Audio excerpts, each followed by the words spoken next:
Every generation is and must be competent to all the purposes which its occasions require. It is the living and not the dead that are to be accommodated.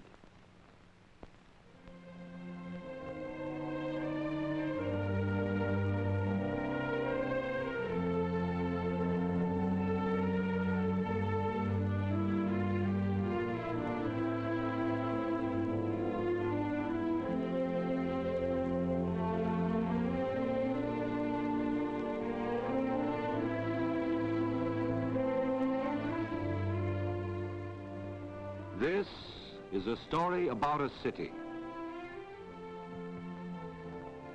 This city.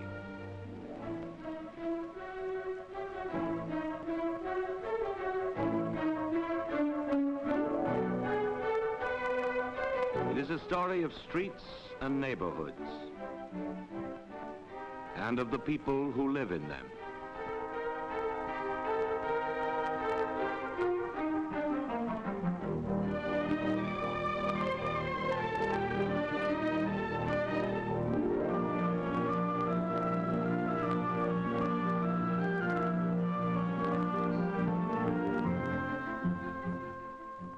$8 million is what it adds up to. 8 million people who work, who eat and sleep, who live in this city together, neighbors.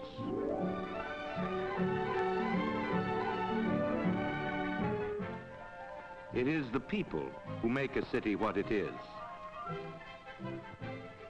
And in another sense, it is the city that makes the people.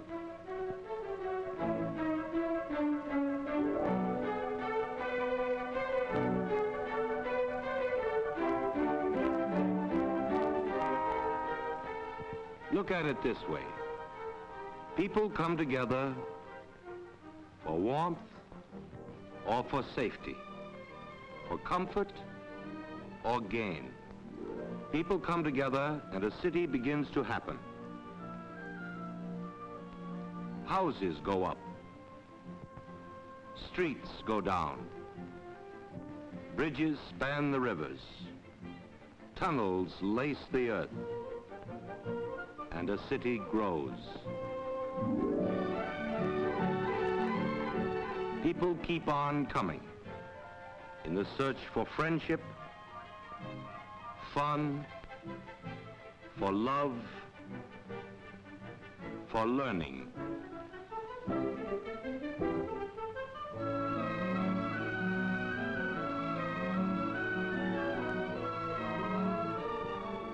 A city grows, changes, moves, and as the city rises toward the sun, it leaves behind a neighborhood like this, random, careless, cruel.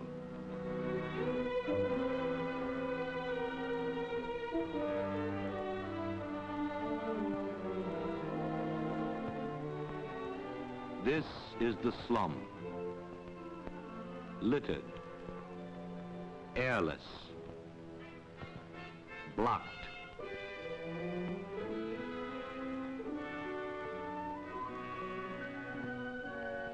Backwash of a city's growth. In slum areas, death from tuberculosis is twice as much as that of other areas. Death in infancy is almost double the city's average, and the general death rate is 1/3 higher than the death rate of all New York.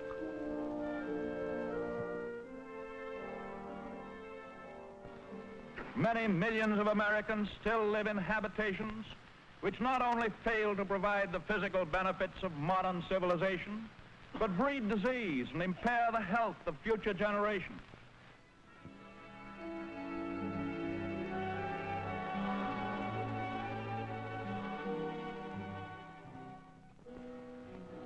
Everywhere the same signs. Decay, waste, neglect, dereliction. And for one who escapes, there are thousands who stay behind.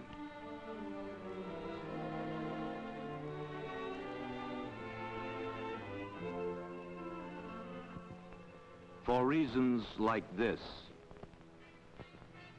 Could I see the apartment? No. No. No children.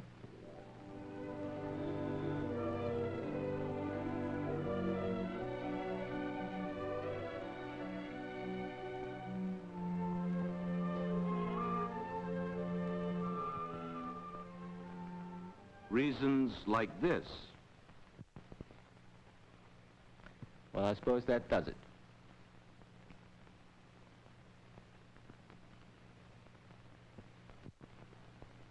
Mr. Greenberg? That's right. Sorry, the apartments are all gone. But that's impossible. They sent me a... The apartments are all gone.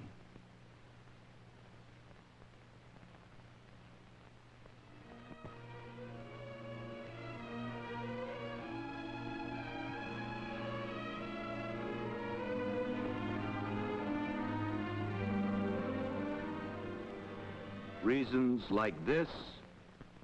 A month's rent in advance.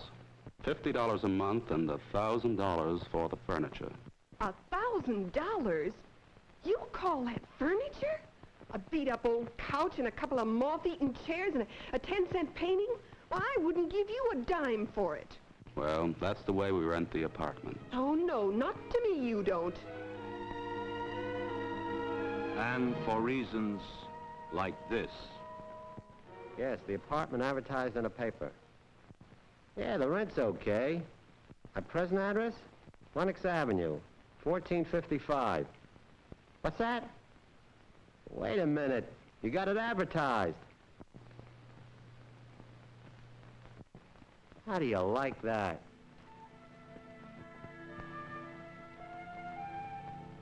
And so, people live here ghetto-bound, by color, by religion, by poverty. Ghetto-bound because there is no place else they can go.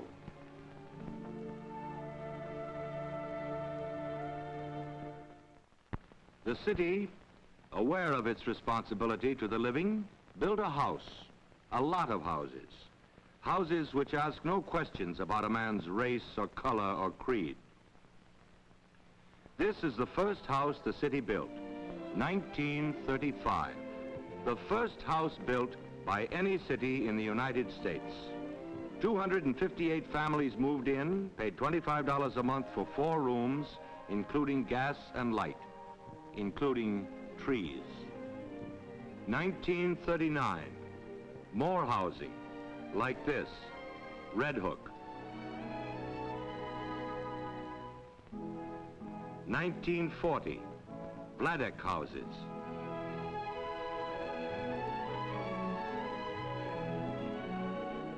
1941, more building, Fort Greene houses. But suddenly, in December 1941, war, and no more houses went up. 4 years later, the victorious army came home to this, Quonset huts.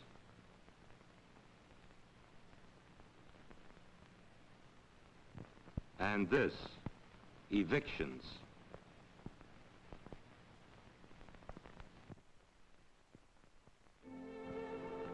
To fight the evictions, the city stepped into the picture with controls administered by the temporary City Housing Rent Commission. Soon the city's building program was fully underway once more. This is the way the city builds a house. Plans go from the City Housing Authority to the Board of Estimate. The Board of Estimate checks and approves the financing.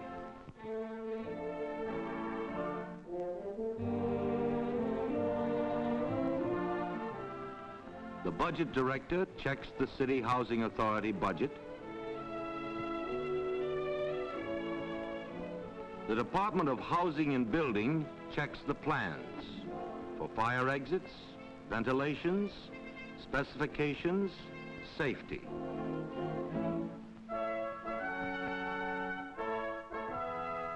And against the master plan of the City Planning Commission checks for sanitation, transportation, schools, checks and approves the site. The old comes down,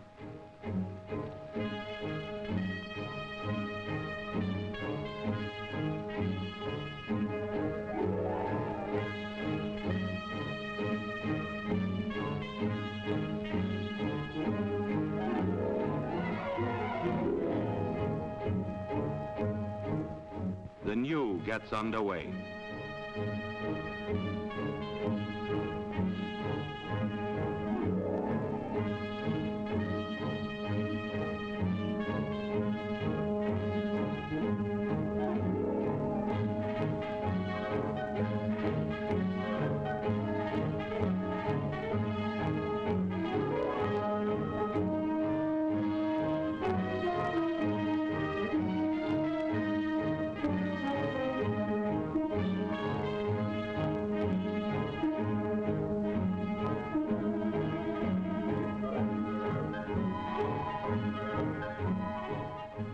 A blueprint becomes a house ready for its tenants.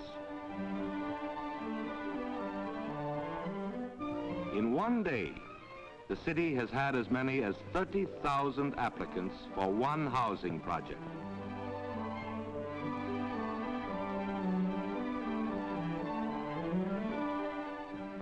The forms are handed out, answered, mailed. The City Housing Authority asks questions. Citizen, resident, veteran, income, married, children, present living conditions. And a name becomes a number with a priority. In this interviewing room of the City Housing Authority, each applicant chosen impartially by a number tells his own story in his own way. And behind each story lies the same set of facts.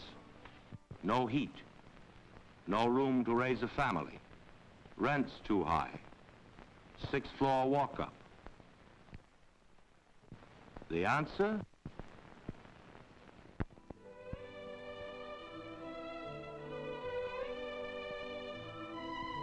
An apartment in a city housing project, a place to live with space, air, design, light.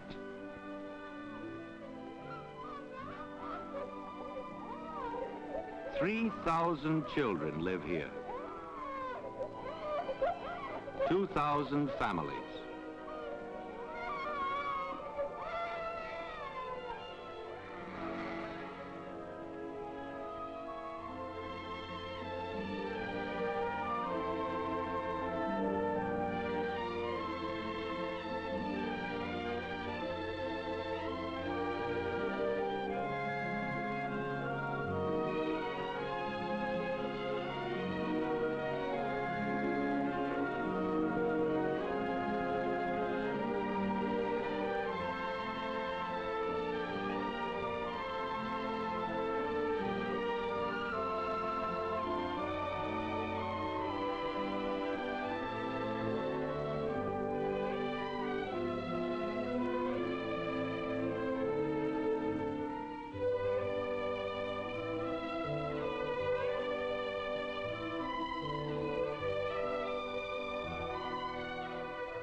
Here, there is room for growing boys and happy babies.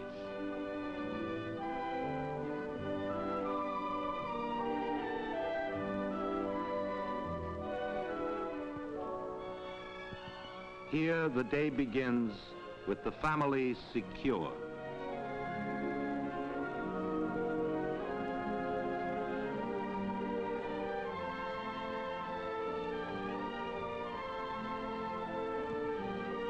Father to work, and son to school.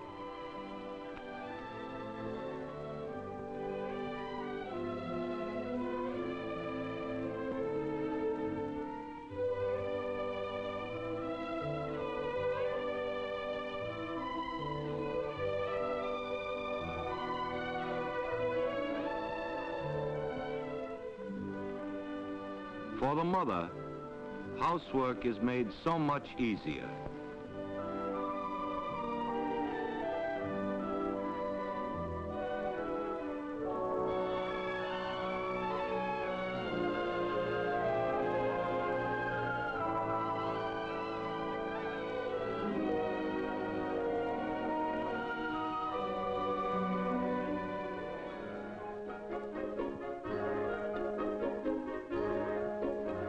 They call this the baby carriage parade to the laundry. The trip is short. Washing, easy.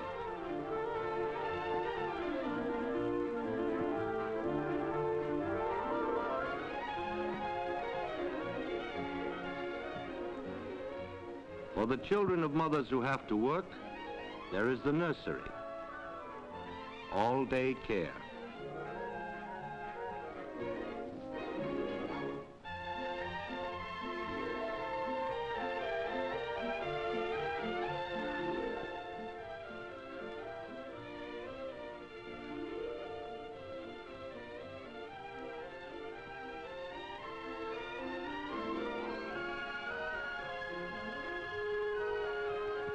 And after school, the older children have a place to play in safety.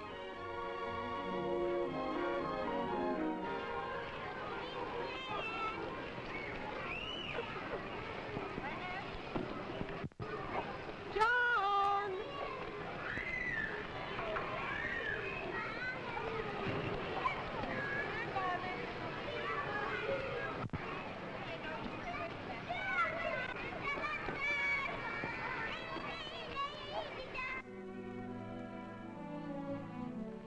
Neighbors.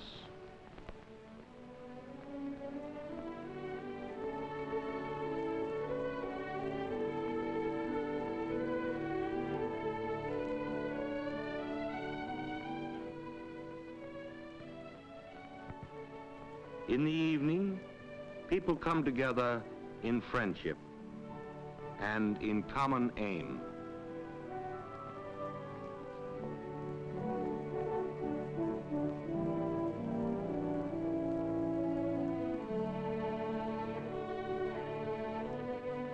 Here, in the city's houses, people come together to build a living community. For, as Tom Paine said, it is the living and not the dead that are to be accommodated.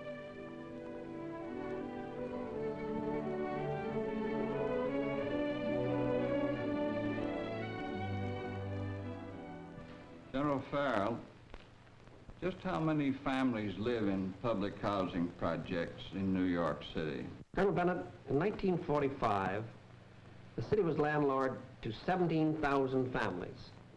In 1949, the figure is 40,000 families. In the last 42 months, the city has started 42 housing projects, one per month.